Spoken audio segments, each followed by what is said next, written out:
no matter how much you click from place to place, you'll never replace face to face. Trade shows are about people, they're about creating relationships.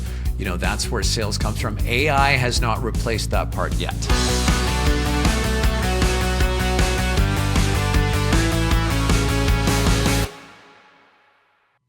You spend tens, if not hundreds of thousands of dollars on trade shows, and yet you can't quantify the growth you get out of those shows. If that's the case, this episode is for you. Welcome to Driving Growth, the go-to-market podcast for traditional B2B businesses that are looking to build systems to create predictable revenue. In short, turning their company into a revenue factory. I'm your host, Steve Whittington, president of Roadmap and a believer in one simple truth. Sustainable growth is not an accident. It's engineered. And my company, Roadmap, is a builder of go-to-market systems. On today's show, Anders Boulanger, founder and CEO of Engagify, a trade show infotainer, an engagement expert, speaker, podcast host, and author of Engage First, Capture Attention, Build Trust, and Drive Real Results. A book that you want to pick up. Anders, welcome to the show. Yeah, thanks for having me. Excited. Well, trade shows are an element of marketing and sales plans that I feel are under-resourced and not quantified appropriately and not thought about strategically. Why do you think the trade show strategies or a trade show actually almost fails even before the booth is being set up? I think you kind of touched on something already. It's just the idea of just going because you always have. Just right. We're just going to show up. We're going to see how we do, and compare it to last year. And so there's not really an overarching strategy there as far as, pre-show, during the show, post-show.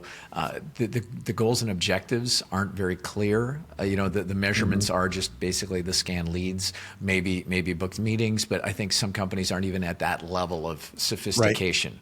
And so it's just, they're kind of setting themselves up for failure or disappointment because they don't realize what's possible, what other companies do that are, running at that higher level.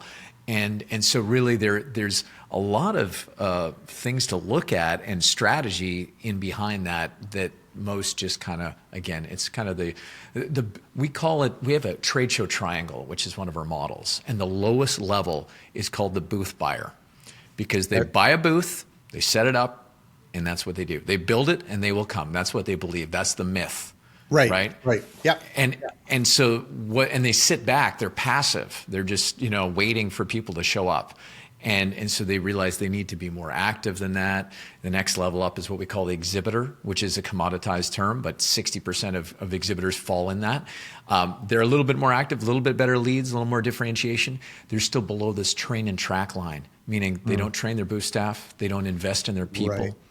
85% of your success comes from your booth staff, right? This is right. There's all these CEIR, the Center of Exhibition Industry Research, stats, and people know it's a face-to-face thing, and yet they never really actually invest in that piece. They're the eye candy of the booth takes precedence, right? Or takes the majority of the budget. So lots to unpack there. Okay. Yeah. So you're talking about this triangle. So let's back up. So we just sort of talked about what we're both seeing is a lot of folks commit to a certain amount of shows because they always have. So they have this trade show budget that is often like when you start to put in just basic wages, travel, booth, and all the sort of things. And certainly when you're dealing with manufacturers was large pieces of equipment, there's freight and there's all that stuff. Massive. It's, it's six-figure budgets very, very easily. So what should a company do before they even decide to commit to this trade show's quote strategy? Like, what's the first step that you really I think so there is strategy in behind, picking the right show. Right. Like is your ICP, your ideal customer profile, going to be at this show? Researching the show to make sure it is worthwhile. And if you have done it, digging into those numbers, because a lot of companies don't even run, kind of ROI on it, right? Looking at what came out of that show, and that idea of getting that bang for your buck. So I would definitely, you know, stop, look at what your show season looks like, which ones are absolutely necessary. It's probably better, well, it is better to do a really good job at a few than try to do them all, right? Like it's hard to do it well everywhere, you know, and so sometimes you might be going down a size. Maybe you're just doing 10 by 10s at some of the, you know, secondary, tertiary shows, and then you bring your equipment, you bring your big stuff at the bigger ones, right? Yeah. So it's got to be the message, market match, all has to be in alignment for it to make sense, and then, you know, and then we got to measure. We got to measure and make sure this is going to pay off. So that's deciding if it's worth attending. You've got a good trade show fit, and now you're setting expectations. Kind of, you know, hey, I'm going to go into the show. I'm going to try to get this. So now the next step is, you know, what are you going to put in the booth, right? So when you show up or when you talk to your clients about what makes a good presence, what's the steps that you like to see being executed upon? You mentioned training, you mentioned a few things. So let's take Sure. In terms of presence of the booth, there's something that we have, and we got videos on this and on our LinkedIn and everything. Actually, we just put it out not too long ago. 5-pointed star. We say to be the star of the trade show, you got to ramp up your booth authority. And so because I've worked in all kinds of booths at different shows, and I started realizing that my ability to build crowds and present information, you know, was fairly consistent, and my results varied accordingly to these 5 areas. And so I realized this is really what, you know, makes a booth have presence. So the first one is location, just like in real estate, right? You know, there is going to be more prominent locations, you know, on the show floor. And you can control that to some degree because there's loyalty points. You know, if you keep coming back, you get to pick your booth depending on what's left. So there's that, right? The size of your booth. Right? Typically, the bigger presence, the bigger the booth, the bigger the presence, although people can go overboard. In certain circumstances, you have people walking by going, they've got that size of booth? I think we're paying them too much money. Right? Sometimes there's a negative to the big, or it's so big they can't fill it with enough stuff and it looks like a ghost town in there.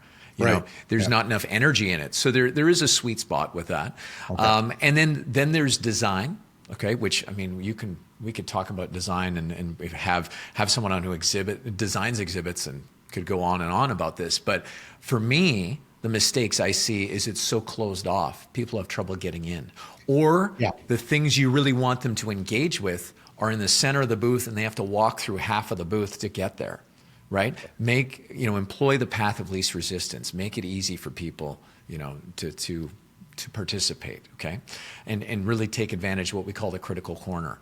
There's usually one corner of your booth that's going to be on a higher traffic aisle or intersection, if you will. That corner is what you would want to put the most engaging thing you have to stop people, and then have your people, you know, upsell their time and attention for a deeper, richer experience deeper into the booth. You know? So all of that.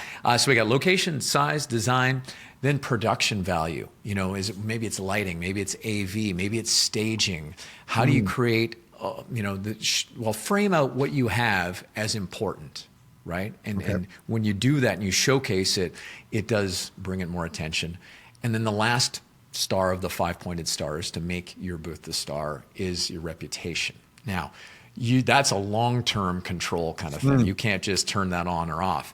But a company like, for example, in tech right now, companies in AI, NVIDIA, companies are really hot, or you're just on trend or a darling of the industry, that's going to have such a natural pull as well. So I realize it's a lot easier working for a hot company that people just want to come naturally, right? So that's what I think makes up that presence piece, that kind of gravitas of a booth, and the thing is to optimize those things that you can control.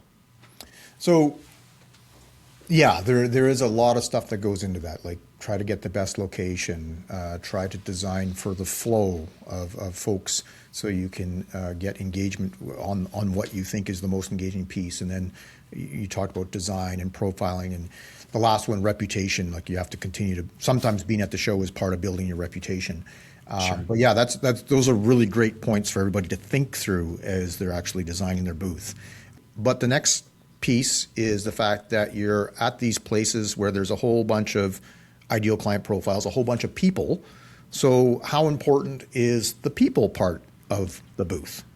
Very important. And one of the biggest mistakes I see is people putting in some sort of booth activation or attraction. And I mean, the one I love to make fun of these days is coffee machines, like a barista, right?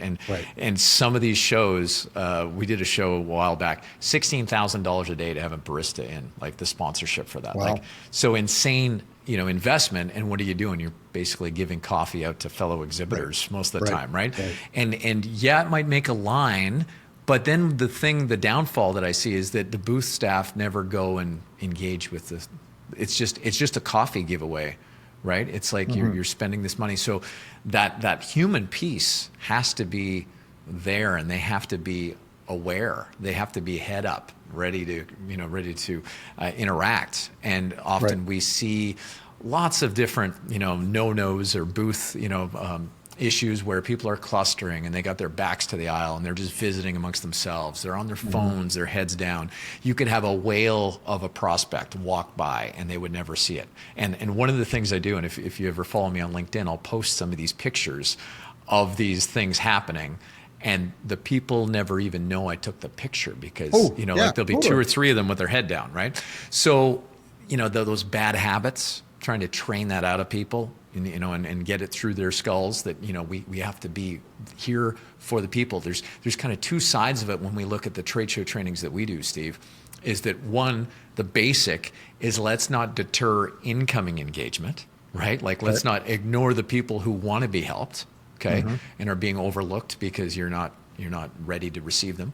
And then the second part of this is how can you create that engagement in the first place and be proactive, right? So, because you can have some really good booth staff that are just out there on the edge of the aisle interacting, even just saying good morning to people is going to create maybe some sort of like stop and hey, what do you guys do, right? Like that's the ultimate is can you get someone to look at your booth and go, what do you guys do?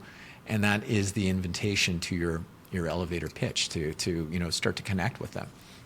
I used to work a lot of trade shows, and I loved working trade shows because it was an opportunity for me on the executive team to interact with our end customers. But I always found that, and then I ended up picking teams that would go to it and inviting specific people that I knew that were great at being engaging. So like you would get onto the trade shows team. But I always felt that people forgot the second word in trade show, that it's a show. Like you're actually, you're supposed to show up and you're engaging, you're putting on a show, right? Yeah. As opposed to just some showmanship. Back. Right. Yeah. And so so the people is so critical. So I'd like you to sort of dive into a little bit about how tactics that you just said, like in the aisle saying good morning. What are some simple ways that folks can A, make sure they have the right kind of people there, and B, you talked about a foundation of what they need to do, but how can they actually engage people to actually be part of their trade show experience? For sure. And some of the ways we think about the people side of things, and when we think of it, it's these meaningful interactions, right? The ability to connect. And so we talk about having a top tier team, which is what you were talking about. So you're picking the right people for the right roles. Yep. So you typically want more extroverted people working the perimeter, like yourself, right? Yep. And then the people who are maybe a little more introverted, probably more technical expertise, better on one-on-ones, those subject matter experts, they're going to be more on the interior of the booth. And so that you have the extroverts on the perimeter working at finding those qualified people that then get, time with those experts, so that's one way of looking at it, is kind of the outside and the inside. Okay. We talk about top tier team. We also talk about engagement expertise, which is that training of your people. 49% of companies rarely or never train their booth staff, even though it's so important. Only 1% to 2% ever train their booth staff with an outside trainer, with a third party. with an expert. So it's a kind of a rare thing, and the trainings we do see, it's typically people just listing off a bunch of don't do this, don't do that off their phone or a clipboard kind of thing, right? So there can be a lot more done to kind of ingrain this into people and make it more fun, you know. So and then the last thing too is we have specialized support, which is, you know, if you don't have the right people, right? If you don't have the team that's wired to do it, you can bring in professionals to work that perimeter, you know. Right. So, and they know the things that you need to do is, say hi to people, you know, just a smile on your face, just having some warmth, exuding some, you know, positive body language can just engage people in that kind of almost passive way. But if you do have maybe a special giveaway, you're entering people into a draw for some sort of raffle prize, those people can then be equipped to say, hey, you want to enter our prize? You want to stop? You know, maybe have you seen our new blah, blah, blah, whatever, fill in the blank kind of thing. Right. And they're asking a lot. And it's a lot of rejection, right? And that's why we often bring in our own people, because they're immune to it now. Yeah, to that point, one tactic that I would do is I would cycle my people through the days. I would be at the show the whole day as a leader, but then I'd have new staff every day because they come in with a whole bunch of energy, shifts. right? Yeah, that's great. So if you can afford to do that, for sure. Yeah. We'll get back to the show in just a minute, but first I wanted to share with you an exciting resource that we have available on our site in the resource sections, the 2025 Benchmark Report. We did research throughout all of 2025 to reveal where B2B companies are strong, where critical gaps exist across their strategy, their metrics, their sales process, technology, customer retention, all the things. And it also helps leaders decide what they can do next to improve their performance. They can use the report to assess where their systems might be falling short, where they're meeting or exceeding benchmarks, and then critically decide where to focus before investing further in their growth. Download the report today. Go to our website, roadmapagency.com/resources. And now let's get back to the show. So if you're doing all this kind of stuff, I gotta hope that you're capturing some conversations, you're capturing some leads. I've had so many conversations with, well, how many leads do we get at the show? And they're like, about 6 to 8. I'm like, was it 6 or was it 8? How many was it? So what do you think is broken about how leads are captured at shows these days? Yeah, and the old stat was that 75% of leads are never followed up on. Like that's going back into like early 2000s and before. And then I started thinking, like, you know what, in this day and age of CRMs and integrations and APIs and all of this, we should be getting these leads in and into, you know, a cadence or some sort of funnel for that lead follow-up, right? That we can be automated, and the really hot ones, we're going to call right away. You know, it's all segmented and everything. But there was a report that came out from SwapCard, which is one of these scanning companies kind of thing for badge scanning. And they were still saying that 80% of the leads are never downloaded off of their site. So that's, and I couldn't believe it, because I mean we work with a lot of tech companies who are, you know, very sophisticated, and so I'm just kind of like, that must be on the whole, and lots of these smaller shows and maybe, you know, smaller businesses that just aren't, you know, maybe that's skewing all the data. But you know, whoever's listening, get the leads into a CRM, right? But ideally you've already planned that follow-up before you got the leads, right? Like the follow-up is already created, and you got to just put it through that cadence or that market attack campaign after the fact, right? So, but there's got to be some good notes too, because the tough thing these days is if you do follow up and you're emailing, some of these generic follow-ups that we just kind of talked about in the CRM are going to fall on deaf ears and blind eyes, because they're like, yeah, right? But when you have a lot of relevance, you've made notes. Now all of a sudden you're addressing their needs from that conversation. It's pretty hard to ignore that kind of email if you do see it. Yeah, no, for sure. So if I was a CEO of a B2B company that's doing shows where I'm trying to get accounts or supporting a dealer network or a retail network on that, what's and I'm listening to this, what's the one thing that you would say to them that you got to make sure you get this right if you're looking at what you're doing for trade shows this year? Well, We have a model we call the Engagify framework, and it's actually 3 things, and I just want to talk about how they kind of like tie together. Sure. So we talk about attract, connect, and convey. And so some companies try to do things out of order or try to skip a step, and then it just doesn't work. So we first have to stop them. We need the people to stop, give them a reason to stop. That's that attract phase. And that's where, your booth activation, some of the people on the outside stopping, maybe you have some sort of incentive to make people want to take part. It may not even relate to what you do. It's better when it does, but let's face it, there's a lot of, massages and coffee and all these other things, right? But then the connect piece, that's where, the people come in, right? Where we're talking about that's so critical.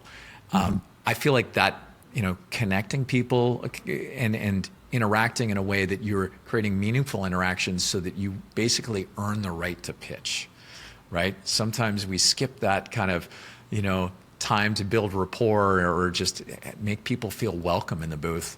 And it's just like, hey, buy from us, right? Which, people stopped and now it feels weird.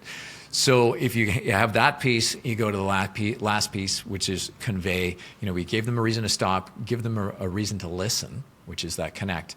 And now let's give them a reason to buy, right? And this is where you get into your messaging and what it is that you do. And hopefully they've actually, are interested now because they've stopped, they've been made welcome, they kind of understand a little bit more of what you're doing, and you can take them down that road. Any final thoughts? I think the biggest thing and we did touch on this, no matter how much you click from place to place, you'll never replace face to face. Trade shows are about people. They're about creating relationships. That's where sales comes from. AI has not replaced that part yet. Okay, I don't know how they will, but and so that idea of investing in your people, really equipping them with the skills, bringing the right people in the first place, so they're not fighting their wiring in a sense. That is so critical, and it's so overlooked. And I mentioned some of the stats before. It's just if more companies paid a little bit more attention to that. We talk about the ROI, a 3-legged stool of ROI. And I'll just go through this real quick. 75 to 80% of the budget is for the booth space, the shipping, the storage, the drayage, all of that, right? 10 to 15%, which is the second leg, is your employees' T&E, bringing your booth staff and putting them up and everything. And then the third leg, which is for engagement, is only 5 to 10% of your budget. Right. And so often, in what we call a booth buyer, just have their people and the booth. You just have those 2 legs, and they focus on those 2 legs so much. When there's no engagement, that 3-legged stool falls over, and there's no ROI to be had because it's supported by those 3 legs. So have that engagement and training your booth staff, having good people ready and willing to engage. That's where that's at. Anders, thank you so much for sharing all your knowledge. You're spot on. In this world where we live in, where human connection is becoming more sought after, trade shows are a place to optimize because, people want to talk to people. So thank you for everything that you've shared, and let's hope that folks listen to your advice and go and make some impact. All right. Thanks for having me. It was great to have Anders on the show. We're kindred spirits, and we both love trade shows.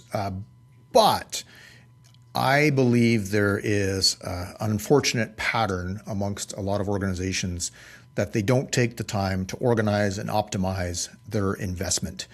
And it is a big investment on the most part, and there's a lot of pieces that have to go into it. And you need to have a plan. You need to make sure that you get the right people. You need to have an offer. You need to have a unified team that is executing upon your trade show strategy.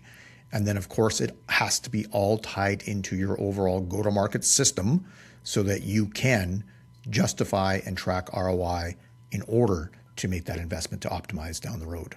Lots of things to unpack. I hope you enjoyed the show.